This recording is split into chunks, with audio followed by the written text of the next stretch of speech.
So my name is Rodrigo Martín. I am a PhD student at Universidad Complutense de Madrid and also a cryptography engineer at Indra Secure Communication Solutions. And today we're going to be talking about post-quantum cryptographic migrations. So the talk is going to be divided into 4 blocks. First, I will introduce what, in my opinion, are the most pressing challenges regarding post-quantum cryptography and migration to it, in line with the Raise the Panic topic of the conference. Then, I will also talk about some advances or developments that have been within the field in an effort to also calm the panic a bit about this type of cryptography. Then we will talk about migration itself, covering some of steps I consider of importance when planning such a migration, and then we will talk about the role OpenSSL will and already is playing within it. So to me, the most relevant challenges of post-quantum crypto related to migration are the uncertainty tied to it, the change of paradigm that key establishment schemes suffer, the new reality of post-quantum cryptographic sizes, and the increase in both the theoretical and practical complexity of the schemes. So what do I mean by uncertainty tied to it? Well, it comes mainly from 2 sources. The first is the lack of knowledge about the full capacities and limits of quantum computing, and the second one comes from the novelty of some of the mathematics and cryptographic constructions employed to derive post-quantum schemes. And this is a challenge to the definition and selection of post-quantum schemes to migrate to.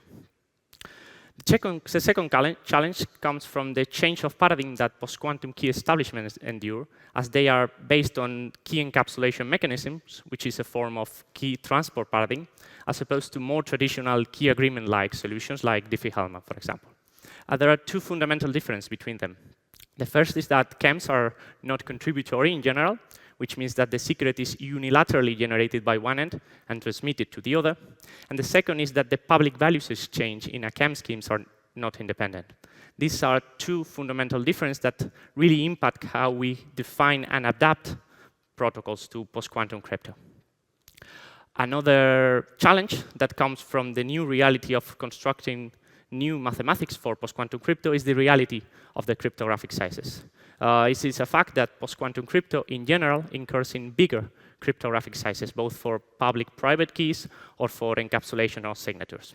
And there are 2 immediate consequences of that. The first one is that post-quantum schemes in general will not be suitable for every single situation. In fact, there will be environments in which most post-quantum schemes are not valid.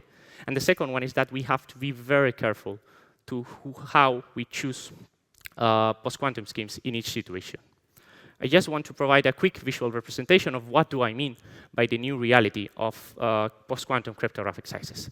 Here you can see a comparison between pre-quantum key establishment schemes, basically elliptic curves and post-quantum equivalents, and you can see that the difference in terms of cryptographic sizes in some cases are various orders of magnitude. There is a logarithmic scale, so each point represents an order increase.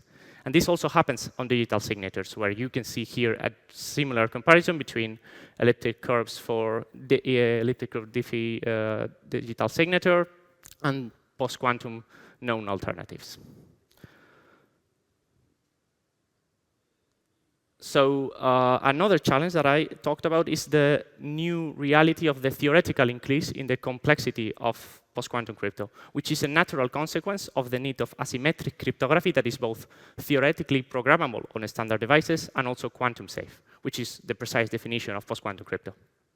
Since more complex mathematics are involved, the research becomes much more complex and specialized, and it also requires further research to do it.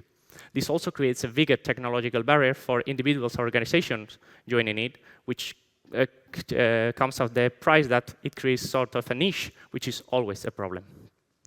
But post-quantum schemes are not more complex theoretically, their implementation are as well.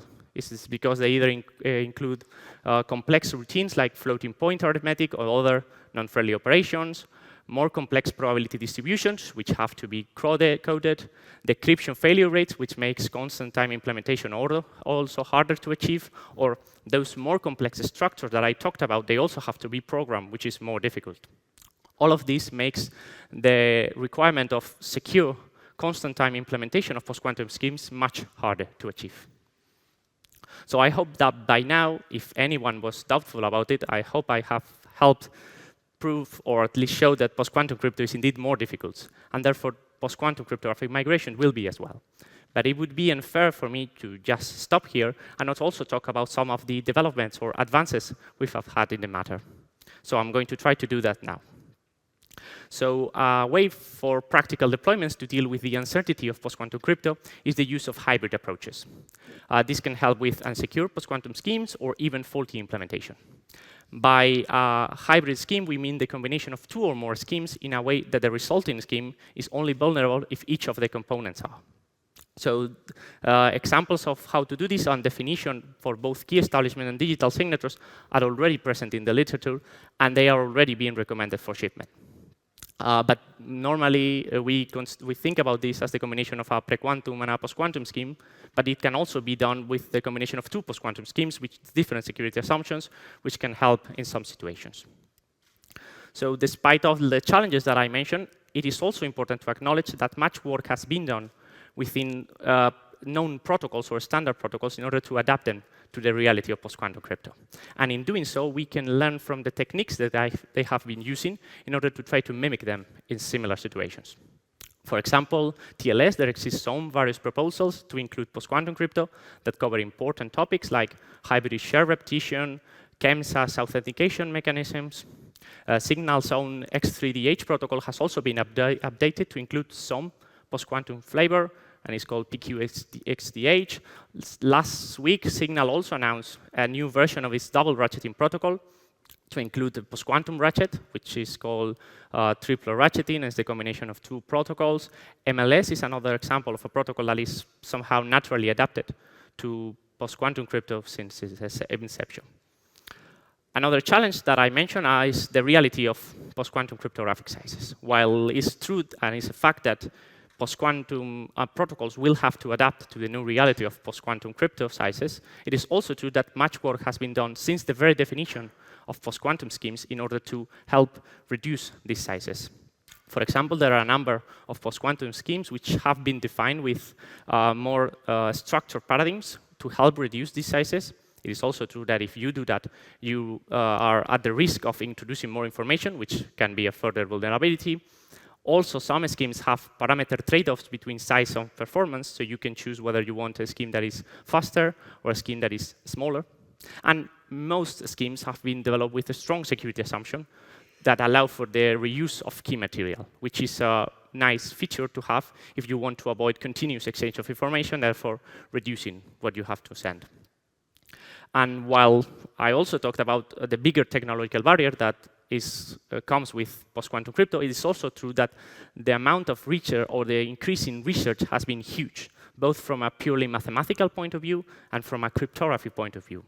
This has brought much more knowledge about the security and vulnerabilities of most of the cryptographic schemes. And even entirely new cryptographic constructions have been searched in recent years. An example of the magnitude of this increase is, for example, the NIST second standardization process, which is called the on-ramp signature, which was created in part just to bring these new families onto the mix.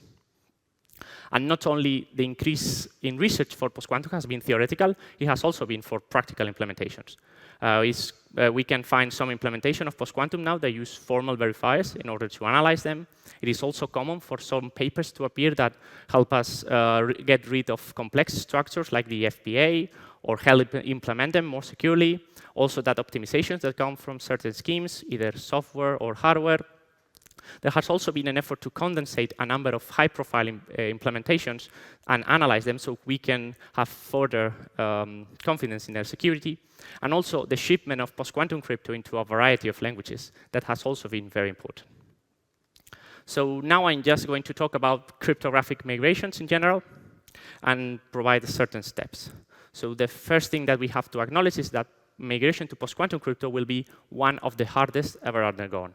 This is not only because of the challenges of post-quantum crypto itself, but because of the widespread adoption of quantum vulnerable primitives. So it is more important than ever, it will always be important, but I will say here more, to correctly plan such a migration.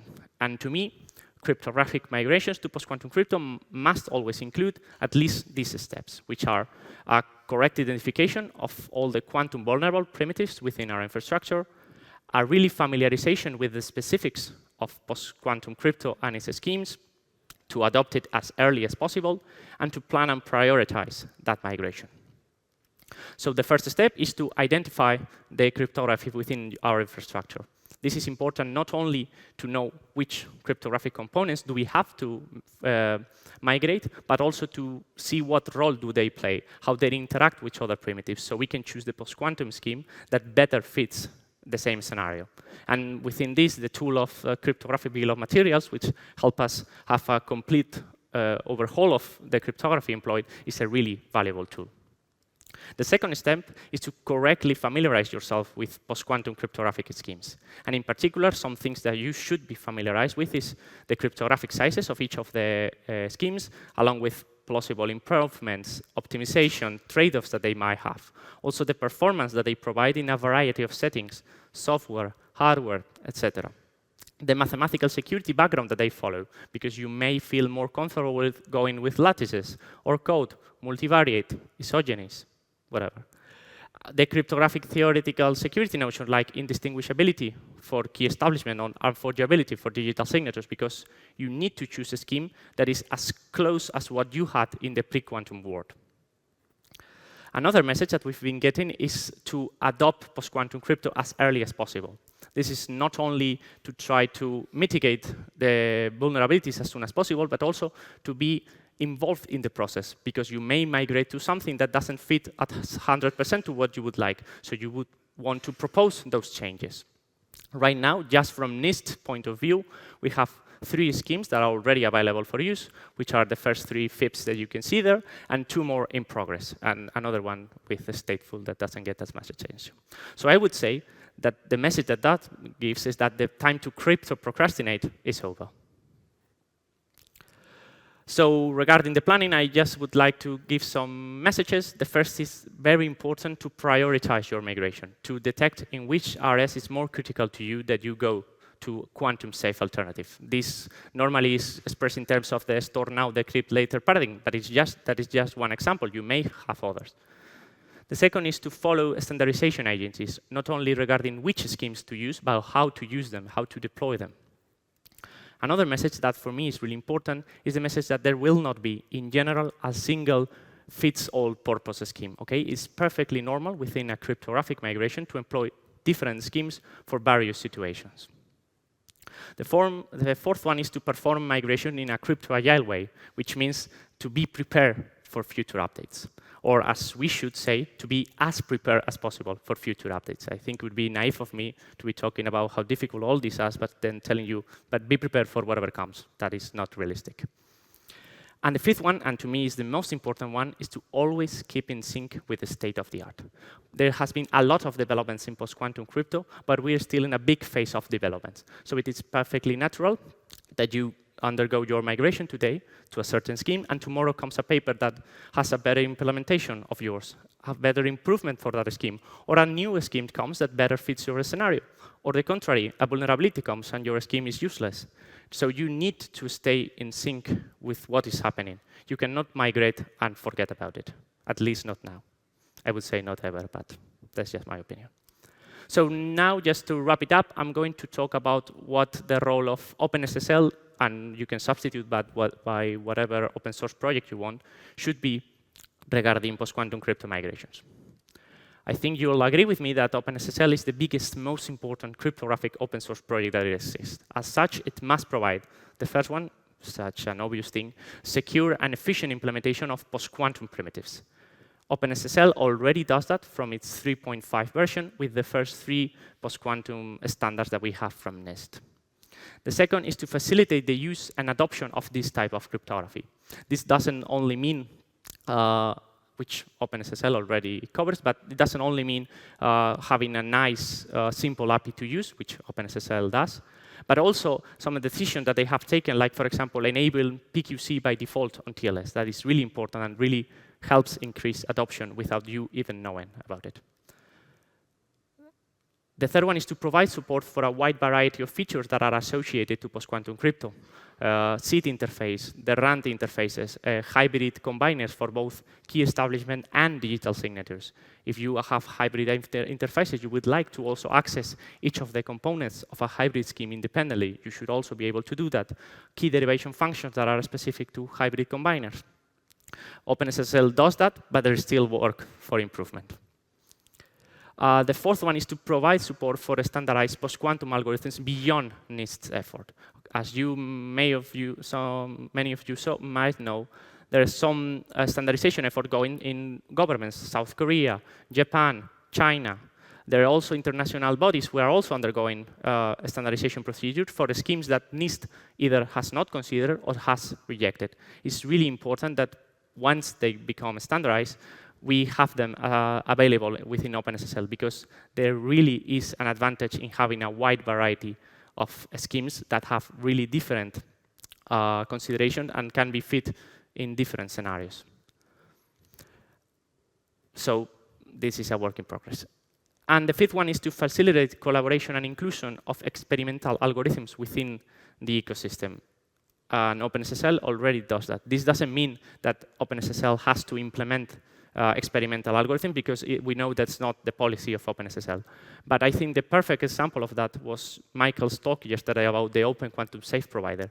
It's really, really important and has really been a game changer to have the ability to include code algorithms that we are considering for a standardization in a scheme, in environments in which would go should they be standardized. So we can really analyze how the impact that they have. If we only measure them in really naive ecosystems, or ecosystems in which they are not going to go, we are not going to have a realistic idea of how they are applying. So this is really important, and OpenSSL, thanks to the providers, already does that. So just to wrap it up, if I had to stay with one message of this talk, is that much work has been done, but a lot remains ahead. I hope that you don't feel like him. And thank you. So while you are still thinking, let me ask something. You mentioned the crypto agility, which is a double-sided sword. On one hand side, it enables you to react. On the other side, once you announce that you can react, people get greedy and say, oh, I want that you support this, this, and that.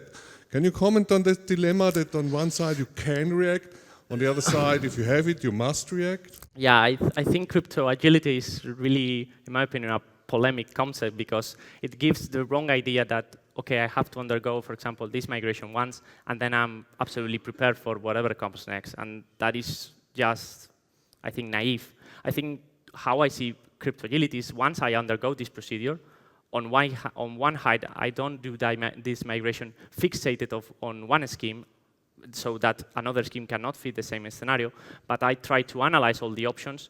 I see the impact of all of them, so I have more information in case I have to undergo that procedure again, so I'm not fixated.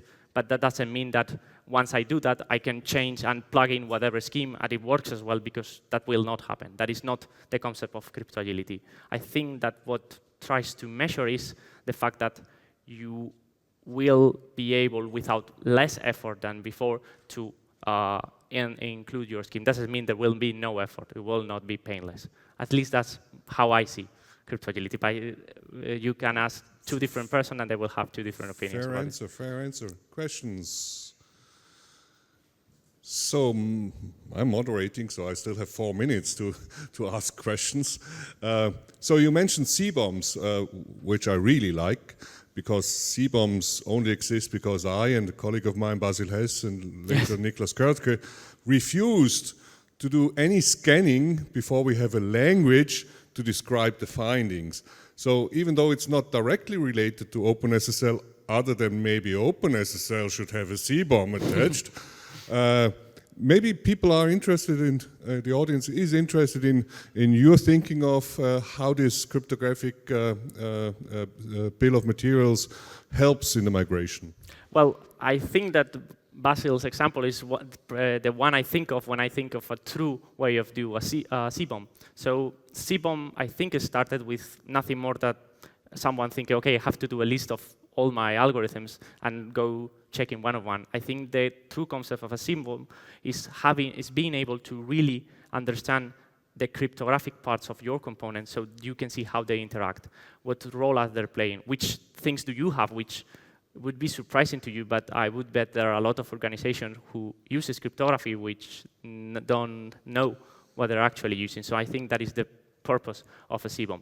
And obviously, for example, I think Vasil was working in a CBOM that automatizes that process as much as you can get you can scan and you get that automatic information of that. I think that is the target of what you should be going, and I think the CBOM is really an important tool within it. Okay. All right, then a question towards the back. Microphone. There, microphone, please. Yes. Cool. Sorry. Did you say that OpenSSL implemented FrodoChem and Classic McAleese? No. I say they should do once they are standardized. There are Classic McAleese and FrodoChem are being considered by standardization from IETF, I think. So I think once they become a standard, they should be standardized. And through as well, which is another candidate that is on the verge of being standardized on non-NIST schemes. Okay, NIST also has a standardization process for signatures that will go on for, if we check past years, maybe 4 more years or so. But there are standardization efforts beyond NIST that should also be included into the mix. And Classic McAleese, FrodoChem, or Entru are examples of schemes that will not be, at least from the beginning, recognized by NIST, but should be included within the considerations for post-quantum schemes. All right. Another question, real quick, 1.5 minutes. Yeah, one minor question. So regarding the C-bombs, is there any interoperability format that you are recommending, or is there a standard around it? Like, you know, in US, the NTAA has put together a minimum required elements for S-bomb. Is there anything like that? Because one of the things that where it comes into play is crypto inventory, right? Before doing a migration, you need to understand what you have, that which are all the algorithms are susceptible, and then that needs to be, you know, migrated over to the PQC capable ones. I'm not aware of anything, but I'm not actually an expert on CBOM, but there is, I think, not a standard as far as I'm aware. There is a standard. It's integrated in one of the leading SBOM packages and other packages. I mean, there are essentially 2, right? SPDX or the other one? Cyclone DX? Cyclone DX, yes. Okay. So you did run the commercial, I didn't dare. Yes, so it is standardized, it is integrated, readily available. Okay, thank you. Questions? Last one. Otherwise, we continue in 5 minutes here with the next talk. Give Rodrigo another round of applause. Well deserved.